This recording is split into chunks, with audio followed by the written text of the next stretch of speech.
నమస్కారం, నేను మీ కిరణ్ రాయల్, జనసేన పార్టీ తిరుపతి ఇన్ఛార్జ్. ఓం నమో వెంకటేశయ్య. చాలా బాధాకర విషయం. ఏదైతే దేశాన్నే కుదిపేసిన పరకామణి ఇష్యూ ఉందో అది ఇంకొక 10-15 రోజుల్లో నిందితులందరూ కూడా సీల్డ్ కవర్లో కోర్టుకు సమర్పించాలని చెప్పి కోర్టు ఆదేశాలతో విచారణ జరుగుతున్న సమయంలో ఎవరైతే ప్రధానంగా దానికి కంప్లైంట్ ఇచ్చాడో ఏవిఎస్ఓ సతీష్ కుమార్ అనే సబ్ ఇన్స్పెక్టరు ఈరోజు ఉదయం, ఈయన సబ్ ఇన్స్పెక్టర్ ఏవిఎస్, ఆయన ఈరోజు ఉదయం ఆయన అనుమానసితుడు మృతి చెందాడు. అనుమానసిత రైలు పట్టాల కాడ మృతి చెందాడు. చూడండి ఒకసారి, ఆయన ముఖం మీద గాయాలు, మొత్తం గాయాలు పూర్తిగా చూడండి. రైలు కింద పడిపోతే ఇలా గాయాలు అవుతాయని ఎవరికి అనుమానం రాదు. రైలు కింద పడితే నుజ్జులు చేయిపోతారు.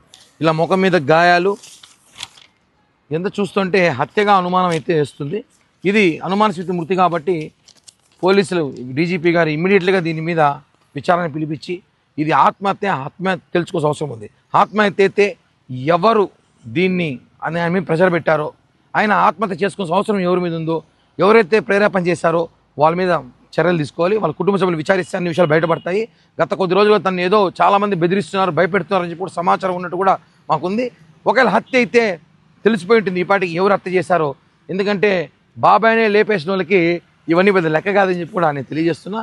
ఖచ్చితంగా విచారణ చేయాలి ఇమీడియట్లీగా. డీజీపీ గారికి ఇంకో విషయం చెప్తున్నా, ఎవరైతే పరకామణి నిందితుడు ఉన్నాడో రవికుమార్ ఇమీడియట్గా పోలీస్ కస్టడీ తీసుకోండి.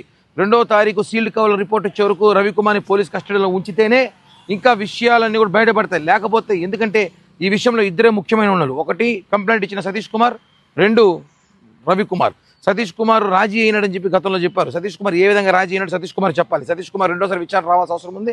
ఇప్పుడు ఆయన లేడు. ఇంకా రవికుమార్ కూడా మళ్ళీ ఒకసారి విచారణ పిలిచే అవకాశం ఉంది. ఇప్పటికే దానికి సంబంధించిన సీఐలు ఎస్ఐలంతా కూడా విచారణకు వచ్చారని తెలిసింది. కాబట్టి రవికుమార్ కూడా నాకు తెలిసి గతంలో ఎన్నోసార్లు చెప్తున్నాం, అతను కూడా ప్రాణహాని ఖచ్చితంగా ఉంది. ఇమీడియట్లీ రవికుమార్ని పోలీస్ కస్టడీ తీసుకొని 2వ తేదీ వరకు పోలీస్ ఆధీనంలో పెట్టుకోవాలని చెప్పి కూడా జనసేన పార్టీ తరఫున డిమాండ్ చేస్తున్నాం.